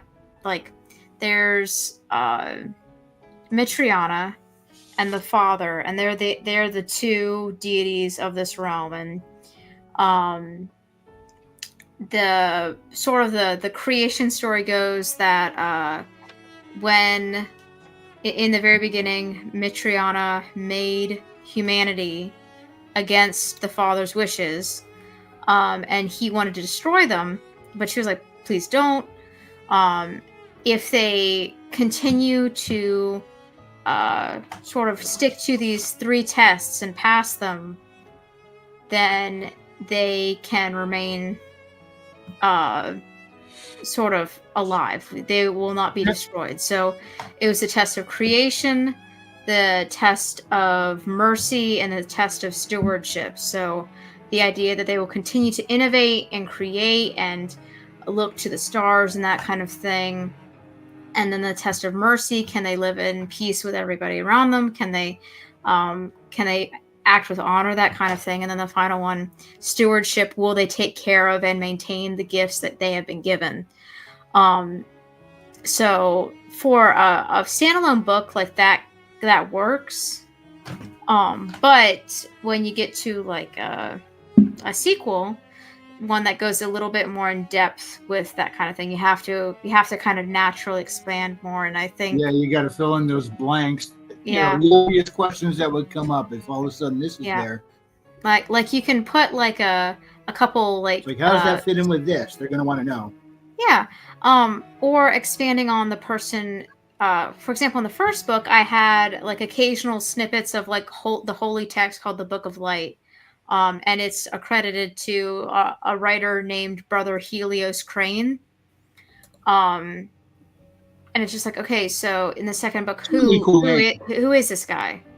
Like, why would he write? And it's just like, okay, so he was the first sort of kind of avatar for the power of Mitriana and the Father. He was a warrior in ancient times that led humanity out of destruction against this barbaric kind of tribal system that was in the area.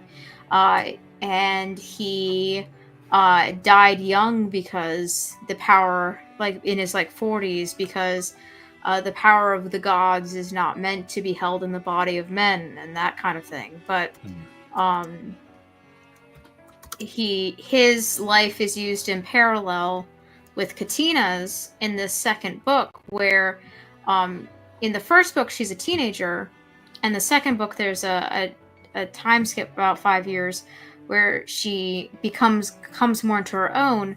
But this the second book is going more from that kind of steady security to becoming this not quite cleric, but coming into her own the same way, in a similar way to how Helios did before her.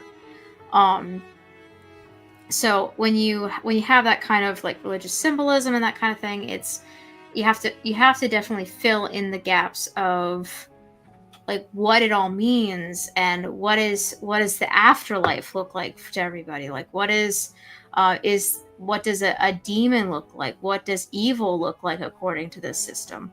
So there's just a lot of little things to think about and examine and expand upon, but there was something rewarding to that whole situation where it was like, okay, let me create something that's balanced and full, and I'm looking to expand further actually on Helios Crane in the third book, which hopefully will come out in 2027, which is focusing on, may feature his tomb, his mausoleum being disturbed. But I'll get to that at some point. I'm still kind of floating around ideas about how I want it to go, and I'll probably not actually secure any plot details until I start working on it, because that's usually how it goes. Like, gotcha. I love hearing about the lore, though. The one issue when you do have to fill in all that lore, is you got to find ways to do it without it just being a big exhibition dump. Yeah, and part of that is the book is structured in parts. So at the beginning of each part, I would include like a snippet of the Book of Light to kind of frame each of the sections. So there's never really an exposition dump as to what it's about, but it's usually like there's like a question that comes up, or an answer is given, or little things like that. I am a Christian, and that is part of my faith, and I try to kind of represent that in my work, but I write secular books. So the religious elements are there to kind of elevate the piece, but it's not to basically shove down somebody's throat. Like to show religion in like and faith especially as something that is overall positive, but has complications, and there's nuances to it, and figuring out like growing in your faith versus dealing with just the internal struggles with maintaining it. So to just sort of positive but kind of realistic while not really shoving it down somebody's throat. Yeah, that is a fine art that's been lost in a lot of the mainstream today, unfortunately. Yeah. One of my favorite examples of this type of storytelling done well. I'm actually going to point to a movie, but the Ben-Hur film. I love that film so much. The old one with Charlton Heston? I'm believing that's the right one. I could be getting the versions mixed up. I know technically the one I'm pointing to is a remake of the original, but it like even now I still think it's widely considered to be one of the greatest movies ever made, and it shows. I mean that kind of starts out as a bit of a revenge story, but as it goes on, like this is during the time of Christ as well. You're having kind of like this man brought low eventually come to the point of getting his revenge, but that's not important in the end. A whole lot more develops from that, and I love the film to death. If you guys haven't seen Ben-Hur, I absolutely recommend it. It's been a while. It has been a while, but I probably can sit down one night and watch that. It's a I long do regret film. to admit that I'm one of those unwashed heathens who's never seen Ben-Hur. Yeah, I don't think I've watched it from beginning to end. I mean, I've seen a lot of clips of it. It's very referenced in cinema. I mean, just the special, well, the race, the chariot race, like it was very dangerous stunt. Like a lot of people lost their life filming that. It's also a film where it's like you have an insane number of extras on the screen at just about any one time. Yeah. And because of that, you get this real feeling of scale. Like everything is moving. There isn't like any part that's hardly being stationary, and you're like, "Oh my god, this is like a defining moment in history." Yeah. I saw that right about the same time I saw Cleopatra, like from the 40s or whatever, or 50s. Oh yeah. Yeah, I mean, it's very similar feel of the production value and everything. Like, they just threw money at those movies. Cleopatra was like one of the most expensive movies ever made at the time, wasn't it? Yeah. Probably. I'm wondering how, like, for inflation, how much it costs to make. Right. Yeah, I'm sure it's nothing compared to some of the movies made today. They had some different practices back then as well. Like I don't know if it's Cleopatra, but one Egyptian movie, like the way they dealt with the sets was to bury them on site. Like they got rid of them just by burying them under the sand on the beach and things like that. So you couldn't do that today. Yeah, I feel like you could also pay the extras, like pre-union. Like you probably could be able to pay, like, in ham sandwiches or something. I don't know. Like, I watch a lot of these like old horror movies, and you get the feeling like everyone's like, "Yeah, I'll take a beard and be in a movie."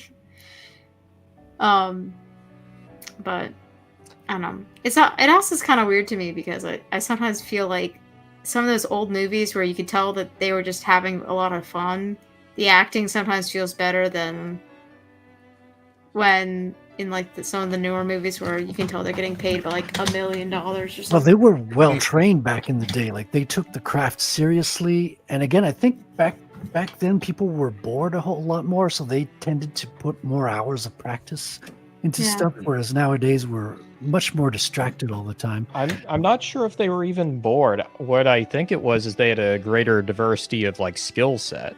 Like whenever you became an actor in Hollywood, you were not just an actor. You were taught how to sing, how to dance, how to do all of these different things. Juggle and things like that. Yeah. We touched on horror a little bit. I want to quickly share a dream I had, which I think you might get a chuckle out of. I talked to you a little bit about it, Otter. Yeah, it was really fun. I really like the idea.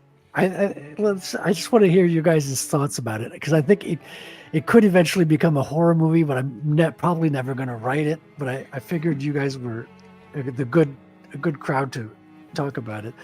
So the story goes, it's just like the usual horror setting. Young teenagers go away and they rent like a cabin, and the cabin they were going to get is not available, but there's this one other cabin out in the woods that's secluded. They're not supposed to rent it, but they can get it as a last resort. But the thing is, there's no internet access, and even cell phones don't work. There's no cell reception. And the kids get to the cabin, and there's not much to do there, a whole lot, but they do find a pack of board games, and they look through it, and they find this old role-playing game. And it's a weird game. They've never seen it before. It looks like an original copy. And it's got a whole bunch of rules to it. And it's very specific that you cannot violate these rules. Like if you play a game, you must stick to the rules absolutely. And rules can be small things like you can't re-roll a roll. You can't just a bunch of cheap things you can't do on a role-playing game. And obviously the kids being kids, they, fudge the rules a little bit. And one by one, that's leads to their death, right? They step away from the game, and whoever broke a rule later would, end up dying a horrible death just outside of the cabin or the camp, or, depending on the rule they violated. I'm not gonna lie, I think the Broasar would be the heroes of that movie. Because that's absolute adherence to the rules. Yeah.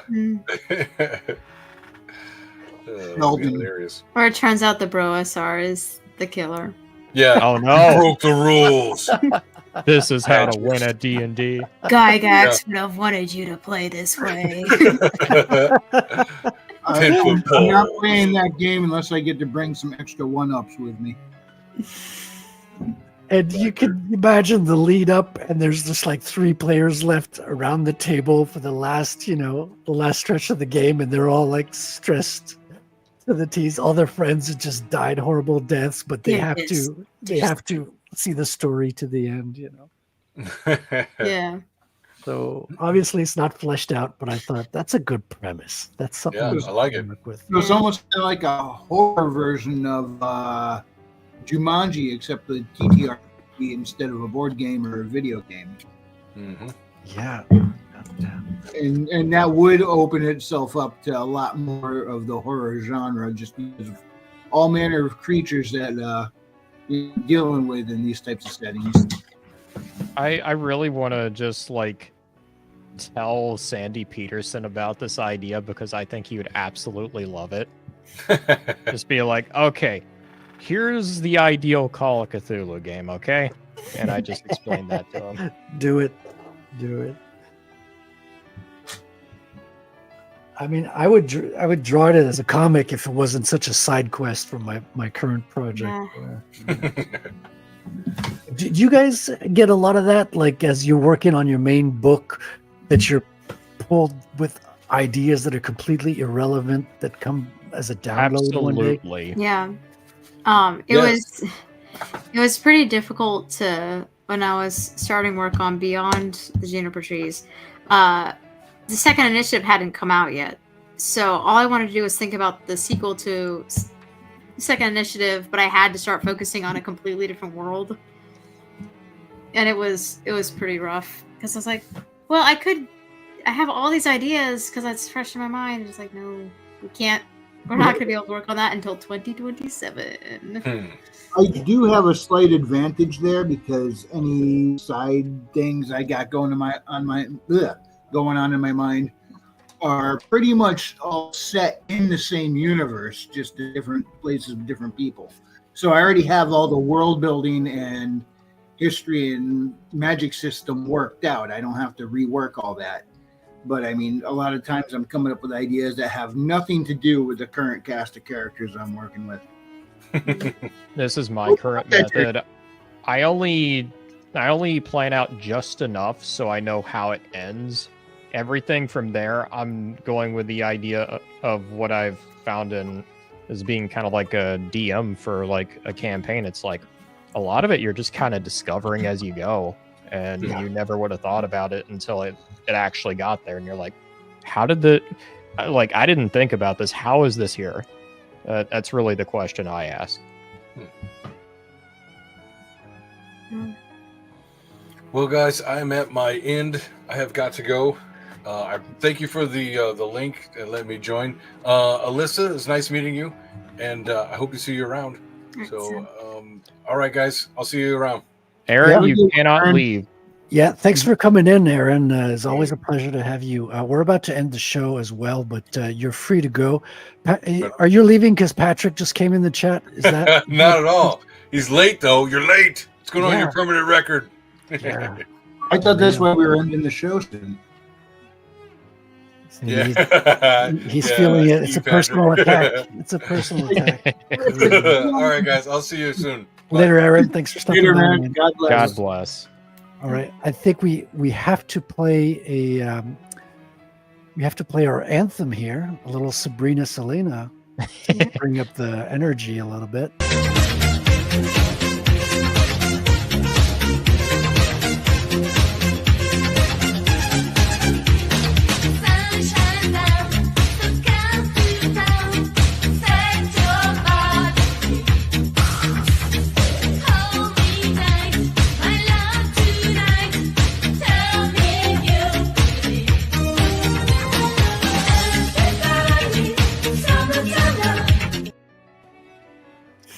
There you go.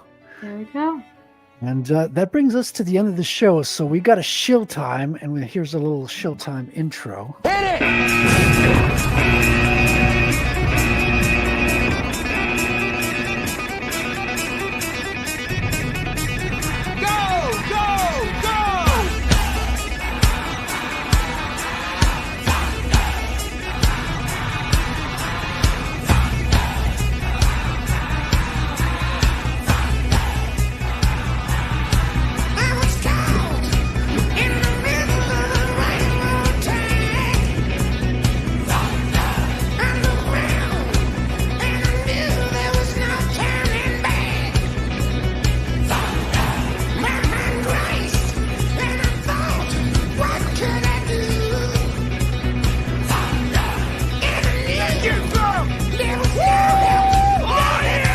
Convoy, 12 o'clock, on my command!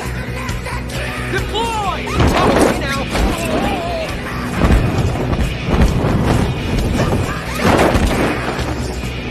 Little off course here. Ooh, holy mommy fucking shit! Oh, there they are. Look at these gorgeous sons of bitches. There you go. And we'll start with our guest today, Thank you. Alyssa Hael. Tell the good people where they can find you and how they can learn about your latest book. Well, I am usually on Twitter way too much, or X, or whatever you want to call it, at Alyssa Hael with an extra S. I'm also on Facebook and Instagram under author Alyssa Hael. Just to momentarily show, like I mentioned, I just released my last book, my newest book, Second Initiative, last month. So if you haven't gotten the chance to check that out, it is available. I also can shill on behalf of Battleborn magazine. I don't know if anyone's spotted me reposting that or talking about that, but it is a new sword and sorcery zine that is currently starting an Indiegogo project. And I'm excited to say that my first sword and sorcery short story, say that 10 times fast, will be featured, hopefully, if everything goes well with the campaign, in, I believe, the second or third issue. So I am very excited for that, and I am kind of proud to be on the team. So just figured I should mention that, and mention that I think there's 50-60% backed now. So yeah. Wonderful. I just backed that earlier today. Yeah. So it's all very exciting. And where can they find that campaign if they're looking for it? On Indiegogo, you say? Yes, it's on Indiegogo under Battleborn magazine. There's also information. Richard. Yeah, it's also from the same as Envil magazine. That's cool. Yes. yeah. And if you're unable to find it for some reason, if you go to Battleborn Mag on Twitter, you should find plenty of information about it there. Wonderful. So do check that out.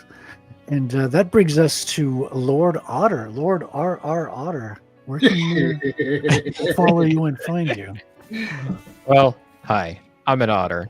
Sometimes I write books. I have one out so far, and I'm about to be finished with the second. Be sure to check out the first book, and also my shit posting on Twitter. If you want to check out a fun swords and sorcery novella, The Curse of the Star Raids is all about two brothers against the world. From rags to, well, not so much riches, but adventure nonetheless. If you like swords and sorcery, kind of in the vein of Conan the Barbarian, Elric and Melniboné, and a bit of Fafhrd and the Grey Mouser, I think you'll have a fun time. Sequel is going to come out soon. It's going to be a little darker than the first one, but it's going to be a little more cloak and dagger, a little more espionage. Either way, a lot to look forward to here very soon. Wonderful. Awesome. And that brings us to Wrangler. Yeah, if you like adventure books, think of it kind of like perhaps a little bit of Goonies and a little bit of fantasy mixed together in one with magical abilities. Would you call that a fair assessment, Otter? Yeah, I would call that a fair assessment. Also, a little bit of Metroidvania.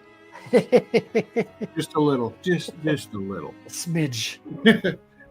But you can find my books on Amazon, Haley Star Bad Kitty and Bad Kitty Haley's World. Just you type in Bad Kitty and Frequency Studios, they'll pop right up. You can find this lovely lady on my screen right here in that book, in both those books. This is a version done by Frederic. This is Sabrina, although she's not the singing one. So, if you're looking for a tune, then you're probably at the wrong Sabrina. This Sabrina. There we go. Thank you, Wrangler.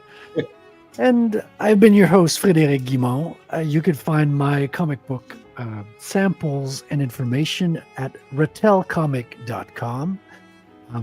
I stream here every Tuesday at 8 Eastern, and tomorrow I'll be on the Comicsgate Commandos, where Patrick won't be there tomorrow. He's taking a break. I don't know what you're doing on the internet, Patrick.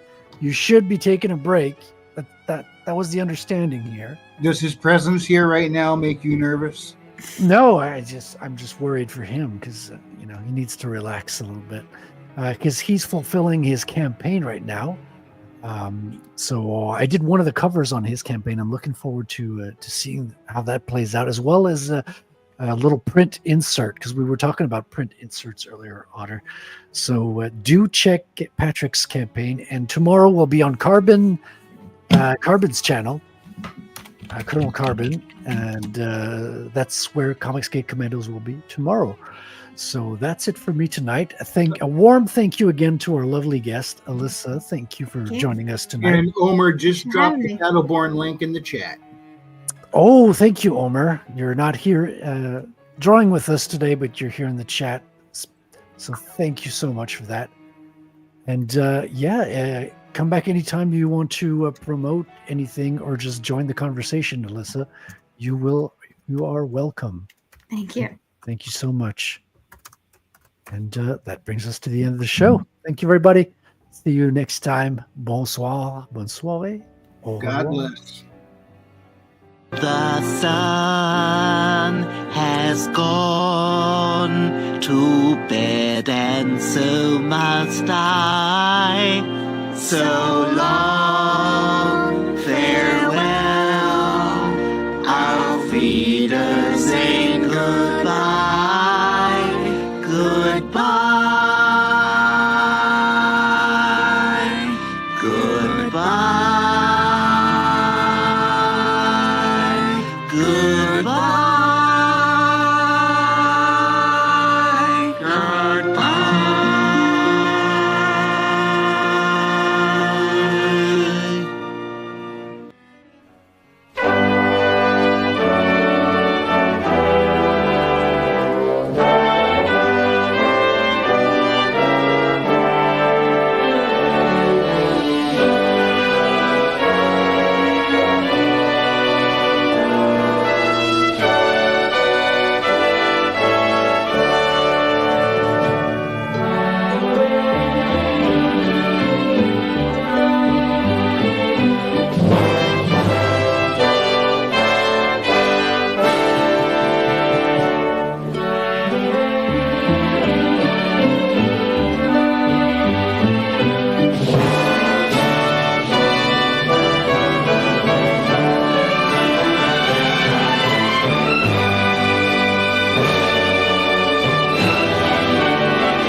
Hello, Bitcoiners. Thank you very much. Hello. It's good to be with you. It's good to be with you.